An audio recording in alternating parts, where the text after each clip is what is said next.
Welcome in, everyone, to the first official Rusty Pipes Fantasy Football Power Rankings of 2024. I'm your host, Michael Moore, and I think it is finally time, after a few weeks of the season, that we can officially rank these teams.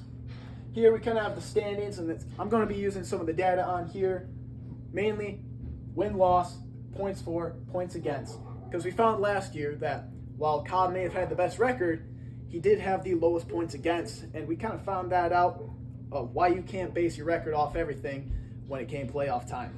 But let's get into these rankings.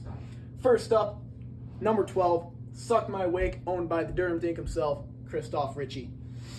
His team has the lowest points for, with only 192 across 2 weeks, and you can kind of see why. Joe Burrow, awful week 1. Kind of had a bounce back in week 2, but he still couldn't make up for it in that week 2 loss.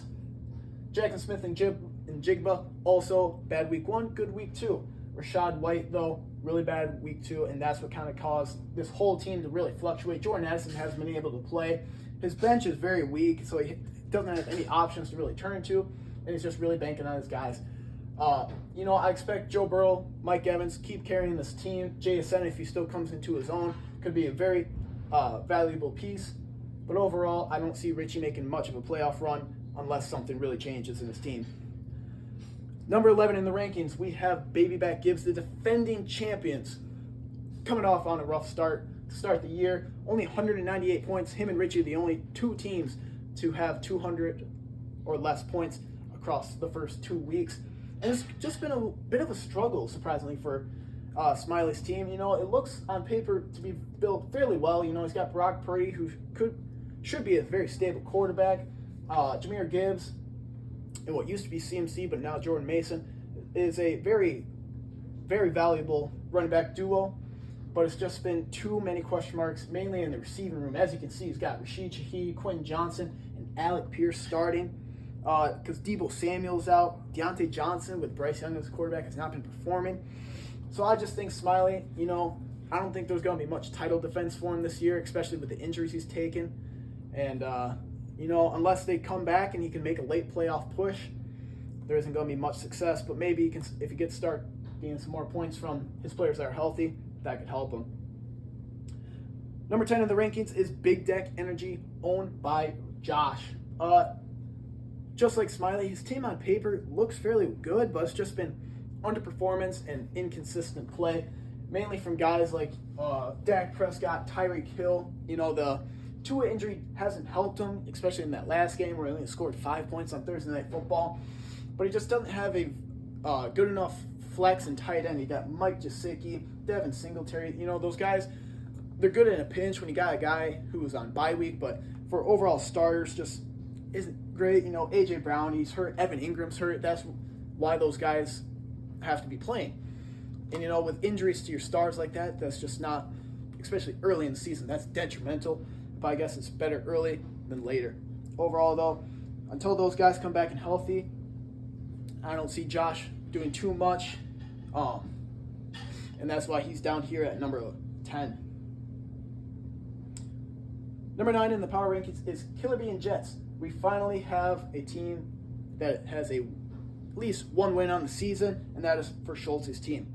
I kind of like what he has going. He's got a good surprise viable stack in Derek Carr and Chris Olave.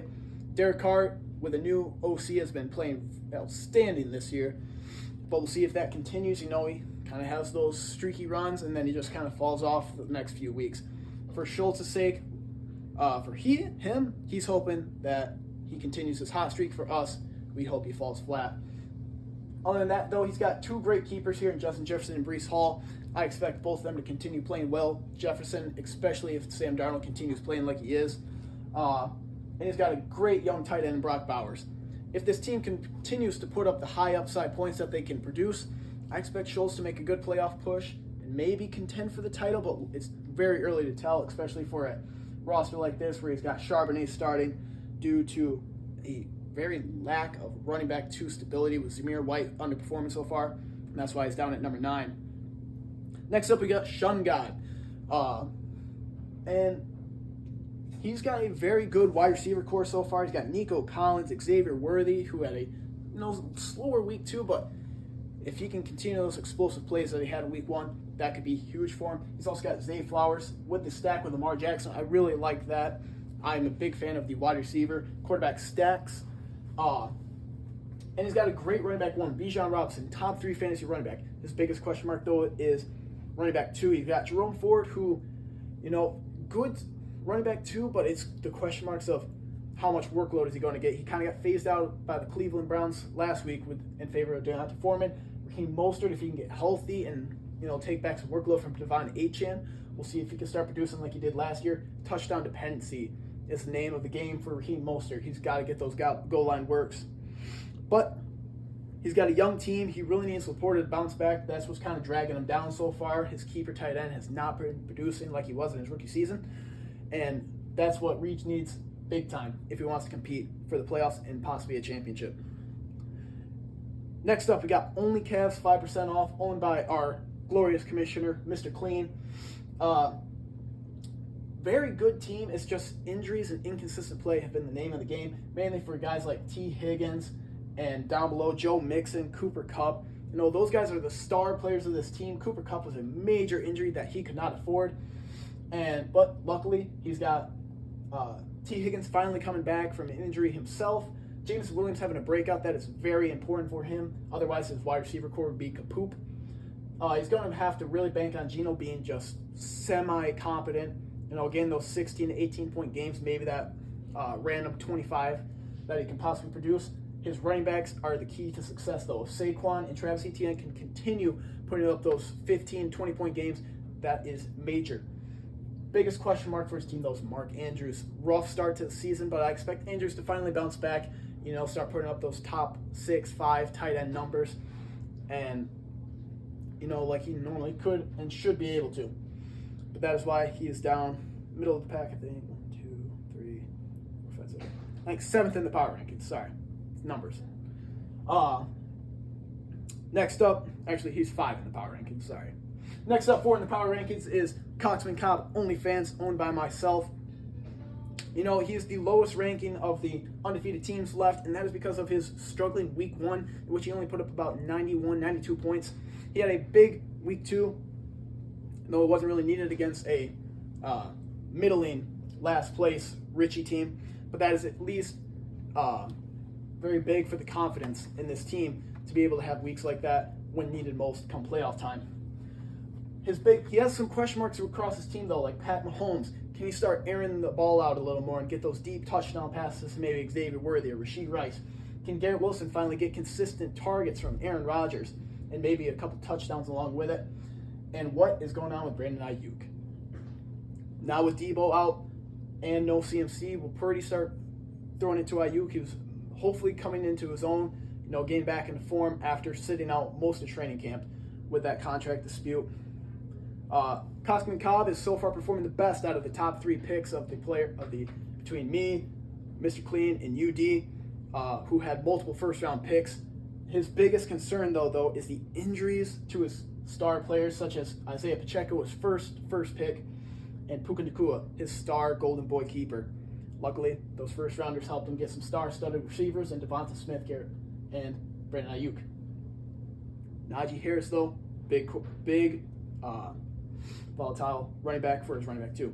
Next up, number 3 in the power rankings, we have Mad Cavs, owned by Carson, the youngest and, newest manager in the league. I think it is 3rd year in the league, but he has been dominating the last few years.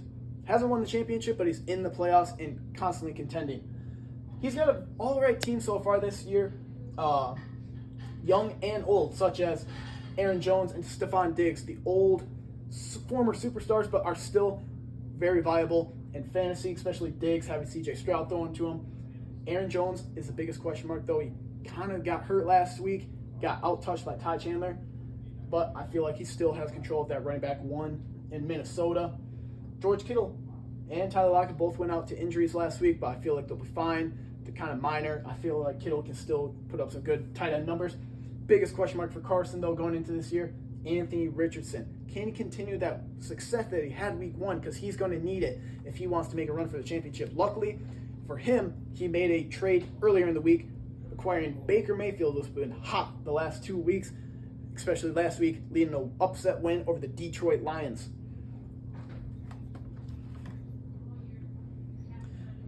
Number 2 in the power rankings, we have Irons Bubble Boy. Now, the reason I have him 2 is because while he has a slightly higher points for, Jay, who we'll get to him later, has a higher points against, but he's still managing the 2-0 wins. But don't doubt Irons Bubble Boy, because he's got a very good team who I think can get even better once the players that he needs to start performing, like Ja'Marr Chase and Michael Pittman, start coming into their own. Pittman is reliant on Anthony Richardson, and if he can hit him on those targets, Richardson's only been like 50 to 52% accurate. Last week he was under 50% completion percentage, and that is big to increase it if Pittman wants a chance to have a good fantasy season. Hurts has been playing great. He's still getting the rushing touchdowns. He's hitting the passing touchdowns. He needs to maybe get 1 or 2 more a game if he wants to be that star fantasy quarterback so far. Ja'Marr Chase, another one of those like Brandon Ayuk, who sat out the preseason, and he's been struggling early on. But I feel like the Bengals, they normally start slow, and Chase can still have a great rest of the season once he starts getting back in form. And luckily for Cobb, he's got a mid-round gem in Ramondre Stevenson, who's had a bell cow workload so far this year. I expect a good playoff run from Cobb, who might be looking for another title after the first round exit brutally at the end of last year. And number 1 in the first power rankings of the year, we have Love That Money, owned by Jason Moore. He's got a great team to start off, and some surprise players like J.K. Dobbins, who's coming off a torn Achilles, but so far has been amazing on that Los Angeles Chargers hardball offense. C.J. Stroud continuing his coming off his great rookie campaign and continuing success in his sophomore season. And Devontae Adams, the ageless wonder. I guess he's only 32, so he's not that old, but still, Gardner Minshew as your quarterback, and you're still putting up numbers like he is. That is huge for a fantasy team like this. Jaden Reed, great week 1. Kind of off week last week, but we can't put too much on him with Malik Willis being as your QB. And he's still got CeeDee Lamb catching touchdowns every week. And the biggest question mark, though, is Travis Kelce. He's starting to get up there in age. I think he's about 35 now. The Chiefs aren't passing as much, plus he wasn't really used that much in the regular season last year. Like, he'd have the big games, but then he'd fall off for another game or two. And the question is, it's Father Time finally catching up with him? Is he more focused on Taylor Swift than touchdowns? Jay better hope that's not the case if he wants to make a run for the championship. But overall, his team is looking great, even without Kelce. And that will do it for this week's Power Rankings. Let me know where you disagree, and I'll catch you next week. Thank you.